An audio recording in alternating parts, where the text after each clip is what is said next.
السلام علیکم ورحمۃ اللہ وبرکاتہ الحمد للہ والصلاة والسلام علی رسول اللہ وعلی آلہ وصحبہ ومن والا اما بعد القاعدۃ الرابعہ انشاءاللہ آخری ایپیسوڈ ہے اس رسالے القواعد الاربع لشیخ محمد بن عبد الوہاب رحمہ اللہ کی القاعدۃ الرابعہ چوتھا قاعدہ ہم انشاءاللہ اس ایپیسوڈ میں پڑھ کے اس رسالے کا اختتام کریں گے۔ اور چوتھا قاعدہ کیا ہے؟ ان مشرکی زماننا، کہ بے شک ہمارے زمانے کے مشرکی، میں نے آپ کو ابتدائی رسالے میں بتایا تھا کہ یہ 4 قواعد ہیں کس چیز کو سمجھنے کے لیے، بنیادی طور پر 2 چیزوں کو سمجھنے کے لیے، ایک کفار مکہ کا شرک اور نبی علیہ الصلوۃ والسلام جس توحید کو لے کے آئے اس توحید کو، اور پھر جب کفار مکہ کا شرک اس کی پہچان ہو جائے، اس کی معرفت ہو جائے، تو پھر اس کے بعد ہم اپنے معاشرے میں دیکھیں آیا کہ ہمارے اندر تو یہ کہیں شرک نہیں پایا جا رہا۔ تو یہاں پہ جو مصنف محمد بن عبد الوہاب رحمہ اللہ اس قاعدے میں اس کی گویا کہ ایک طریقے سے جائزہ لے رہے ہیں کہ ہمارے معاشرے میں بعین ہی وہی بلکہ اس سے بھی بدتر نوعیت کا شرک پایا جا رہا ہے جو کہ مشرکین مکہ کے پاس تھا، یعنی مشرکین مکہ جس کا ارتکاب کیا کرتے تھے۔ ان مشرکی زماننا، کہ بے شک ہمارے زمانے کے مشرک، یہ مشرکین اصل میں تھا، جمع مذکر سالم کا صیغہ ہے نسبی حالت میں انا کی وجہ سے، لیکن اس کا جو نون اعرابی ہے وہ اضافت کی وجہ سے گر چکا ہے، تو اس لیے مشرکی ہو گیا۔ ان مشرکی زماننا، ہمارے زمانے کے مشرکین، اغلظ شرکن من الاولین، پہلے کی بنسبت، پہلوں مشرکوں کی بنسبت زیادہ برے ہیں، زیادہ غلیظ ہیں ہمارے زمانے کے جو مشرک ہیں، یعنی ان کا شرک زیادہ بدتر ہے۔ لأن الاولین، کیونکہ لأن یہ تعلیل کے یعنی وجہ اس کی یہ ہے کیونکہ جو اولین تھے یعنی جو مشرکین مکہ تھے، یشرکون فی الرخاء، وہ خوشحالی میں شرک کیا کرتے تھے، ویخلصون فی الشدہ، اور وہ بہت زیادہ شدید حالات میں یعنی مصیبت والے حالات میں وہ توحید پر آ جاتے تھے، یعنی یخلصون ای یخلصون اللہ فی عبادتہم، کہ وہ اللہ کی عبادت میں مخلص ہو جاتے تھے۔ کس موقع پر؟ جب مصیبت بہت زیادہ ہو، جب تکلیف ہو، جیسے کہ آگے آیت آ رہی ہے۔ وہ مشرکوں زماننا، اور ہمارے زمانے کے جو مشرک ہیں، شرکہم دائماً، ان کا شرک جو ہوتا ہے وہ ہمیشہ ہوتا ہے، فی الرخاء و شدہ، چاہے وہ خوشحالی کا دور ہو، خوشحالی کا زمانہ ہو، یا مصیبت یا تکلیفوں یا آزمائشوں کا زمانہ ہو، ہر حال میں ہمارے زمانے کے جو مشرک ہیں وہ شرک کرتے ہیں۔ لیکن اول مشرکین جو کہ نبی علیہ الصلوۃ والسلام کے دور میں مشرکین تھے، ان کا یہ حال نہیں تھا، یعنی وہ صرف مصیبت میں شرک کرتے تھے۔ اور یہ جو میں نے دعویٰ کیا اس کی دلیل اللہ تعالیٰ کا یہ فرمان ہے، فَإِذَا رَكِبُوا فِي الْفُلْكِ دَعَوُا اللَّهَ مُخْلِصِينَ لَهُ الدِّينَ،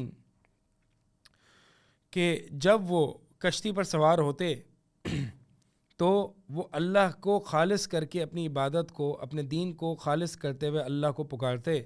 فلما، یعنی جب کشتی میں سوار ہوتے، مطلب یہ کہ جب طوفان آتا اور بچنے کا کوئی چارہ نہ ہوتا،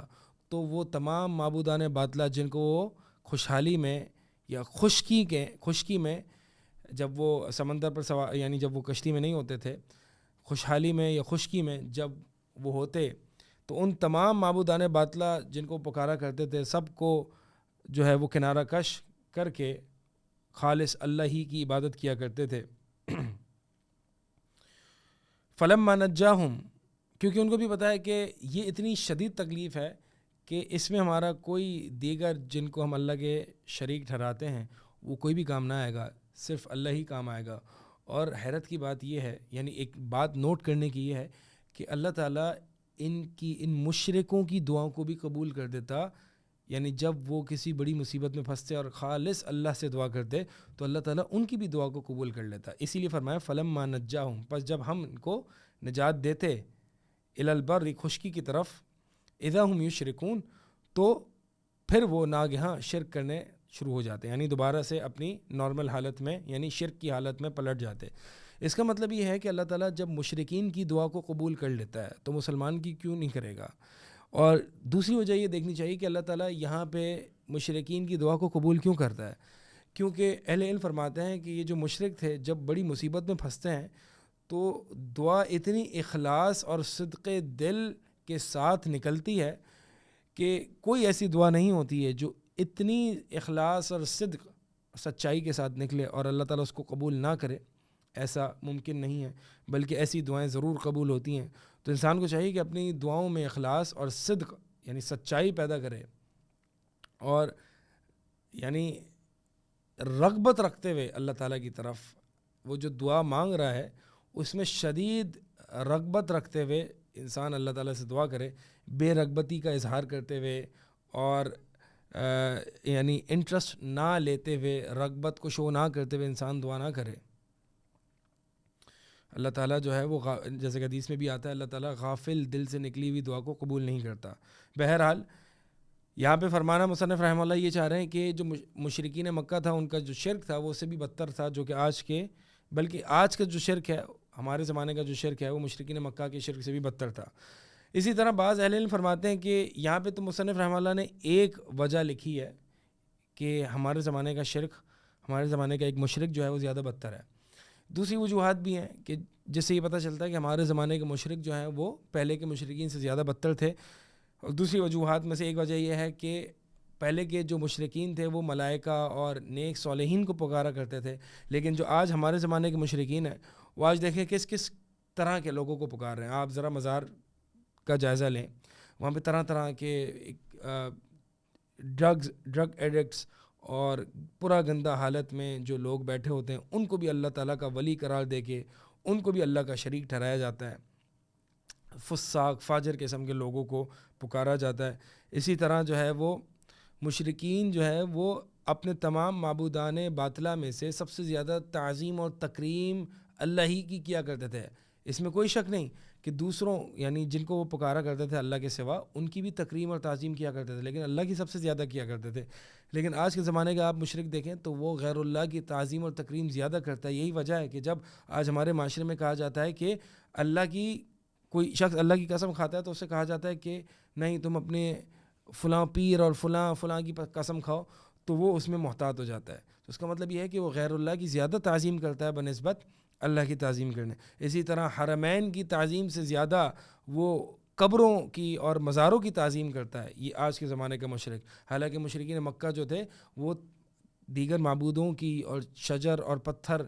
جو تھے ان کی تو تکریم اور تعظیم کیا کرتے تھے، لیکن حرمین کی حفاظت بہت زیادہ کیا کرتے تھے. حرمین کی تعظیم، کعبے کی اور حجر اسود وغیرہ کی یہ تعظیم جو ہے جو کہ شاعر اللہ ہیں ان کی تعظیم جو ہے وہ سب سے بڑھ کے کیا کرتے تھے. تو یہ جو ہے وہ کچھ وجوہات ہیں جن کا آج کا شرک جو ہے وہ زیادہ بدتر ہے. اور خلاصہ یہ ہے اس رسالے کا جو کہ آپ کے سامنے میں ذکر کر کے اس رسالے کا اختتام کرنا چاہوں گا، اور وہ یہ ہے کہ آپ دیکھیں ذرا ہم نے جو اس رسالے میں پڑھا وہ یہ مندرجہ ذیل باتیں تھیں. کیا مشرکین مکہ وہی شرک بعین ہی اسی طریقے سے نہیں کیا کرتے تھے جیسے کہ آج کے ہمارے زمانے کے کلمہ گو مسلمان شرک میں مبتلا ہیں؟ کیا اسی وجوہات کی بنیاد پر، انہی وجوہات کی بنیاد پر مشرکین مکہ جو شرک کیا کرتے تھے یعنی قربت اور شفاعت کے لیے، کیا آج کے بھی کلمہ گو مشرک اسی وجوہات کی بنیاد پر شرک نہیں کرتے کہ ہمیں یہ ولی اولیاء اللہ ہیں، یہ بڑی شخصیات ہیں، یہ ہمیں اللہ کے ہاں بچا لیں گے، اللہ کے عذاب سے بچا لیں گے، یہ اللہ کے ہمیں قریب کر دیں گے؟ کیا انہی وجوہات کی بنیاد پر اسی طریقے سے صرف شکلیں مختلف ہو سکتی ہیں؟ مشرکین مکہ نے نیک صالحین کے بت نصب کر کے ان کی پوجا کی تھی، اور آج کے ہمارے زمانے کے کلمہ گو مشرک جو ہیں وہ قبر کو پختہ کر کے ایک کہہ لیں کہ قبر پر جو ہے وہ بت بنا کے یا قبر کو بت بنا کے صالحین اور نیک لوگوں کی پرستش اور پوجا کر رہے ہیں. تو بہرحال بات بتلانا یہ ہے کہ اگر آج کل کے کلمہ گو جو شرک کرنے والے ہیں اگر وہ کہیں کہ ہم تو مشرک نہیں ہیں، ہم تو توحید پر ہیں، ہم تو صرف بزرگوں کی اور نیک اولیاء کی تعظیم اور تکریم کر رہے ہیں، تو ان سے یہ کہا جائے گا کہ بھائی آئیں دیکھیں ذرا قرآن ہم پڑھ کے دیکھتے ہیں کہ مشرکین مکہ جن کی طرف نبی علیہ الصلوۃ والسلام بھیجے گئے، جن کے خلاف نبی علیہ الصلوۃ والسلام نے جہاد کیا، جن کو چھوڑ کے ہجرت کی،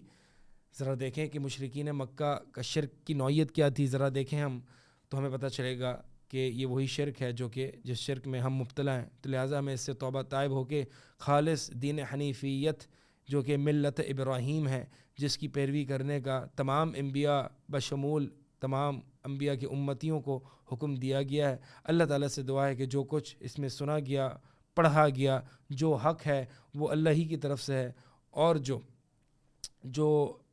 باطل ہے یا جو ناحق ہے وہ میرے اپنے نفس اور شیطان کی طرف سے ہے۔ اللہ تعالیٰ سے دعا ہے کہ اللہ تعالیٰ ہمیں ان باتوں پر عمل پیرا ہونے کی توفیق عطا فرمائے، اور اللہ تعالیٰ ہمارا خاتمہ توحید پر اور اتباع سنت کے منہج پر کرے۔ اقول قولی ھذا استغفر اللہ لی ولکم وسائر المسلمین۔